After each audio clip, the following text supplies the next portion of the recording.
হুম, কানের কাছে শুধু ঘ্যান ঘ্যান করছে, আমাকে কবে কাজে লাগাবে? যাই হোক, ওকে কাজে লাগিয়েই ফেললাম। এটা হয়েছে কাঁঠালের বিচি। আর হলো বিসমিল্লাহির রহমানির রহিম। আসসালামু আলাইকুম। সবাই কেমন আছেন? আশা করছি সবাই ভালো আছেন।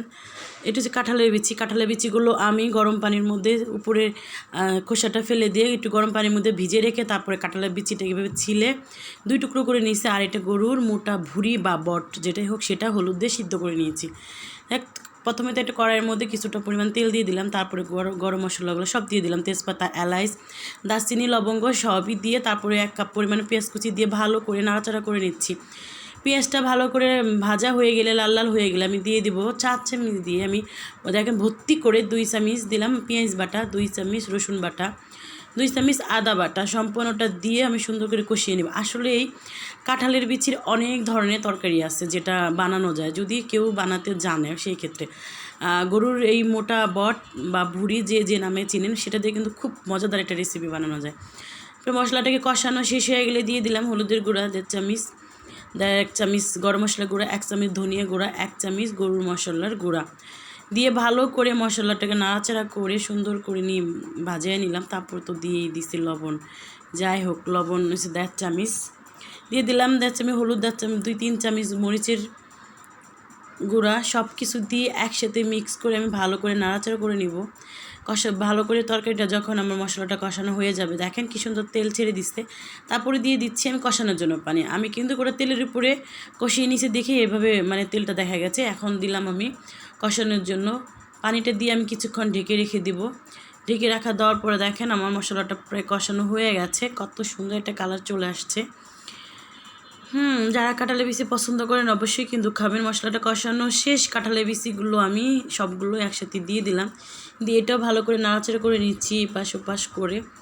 আমি কাঁঠালের বিচি ভর্তা দেন এরকম মাংস দিয়ে রান্না আমি প্রচুর খাই, আমার ভালো লাগে, তার জন্য আপনাদের কাছে এই রেসিপিটা শেয়ার করলাম। যারা পছন্দ করেন তারা অবশ্যই কিন্তু আমার ভিডিওটা দেখে ট্রাই করবেন, দেখবেন অবশ্যই খেতে ভালো লাগবে। যারা পছন্দ করেন না তারা কিন্তু অবশ্যই একবার হলেও ট্রাই করবেন। যাই হোক, গরুর মোটা বটগুলো বা বুড়িগুলো দিয়ে দিলাম, দিয়ে এটাকে আমি আবারও বিচি সহকারে কাঁঠালের বিচি সহকারে ভালো করে নাড়াচাড়া করে তারপরে আমি কষানোর জন্য পানি দিয়ে কিছুক্ষণের জন্য ঢেকে দিলাম 5 মিনিটের জন্য। 5 মিনিট পরে আবার ঢাকনাটা তুলে আমি আবারও নাড়াচাড়া করে দিচ্ছি।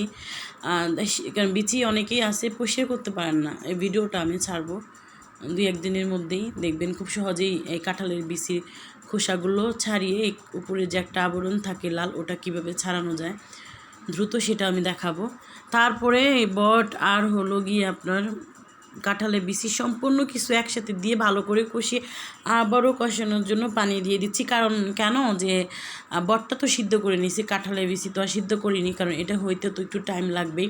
তা একটু বেশি করে পানি দিয়ে ঝোলের পানিটা দিয়ে আমি ঢেকে দিয়ে তারপরে একটু গরম মশলাটা বেটে নেব, দারচিনি, এলাচ, লবঙ্গ, তারপরে জয়ত্রী, জয়ফল, এগুলো আমি একসাথে করে আমি পাটাতে বেটে নিলাম।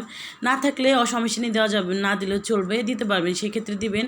এলাচ আর দারচিনি বেটে দিলে চলবে। মশলা দিয়ে ভালো করে কষিয়ে দেখেন আমি একদম বোনা বোনা করে ফেলছি। এটা আমার তরকারিটা হয়ে গেছে, আমি তো নিয়ে আসলাম। দেখেন গরম একটা ভাব, যা মজা এটা। জাস্ট যারা কাঁঠালের বিচি আর গরুর বট পছন্দ করেন এভাবে একবার আমার রেসিপিটা ট্রাই করবেন, দেখবেন খেয়ে অনেকটাই ভালো শান্তি পাবেন। আসসালামু আলাইকুম। আল্লাহ।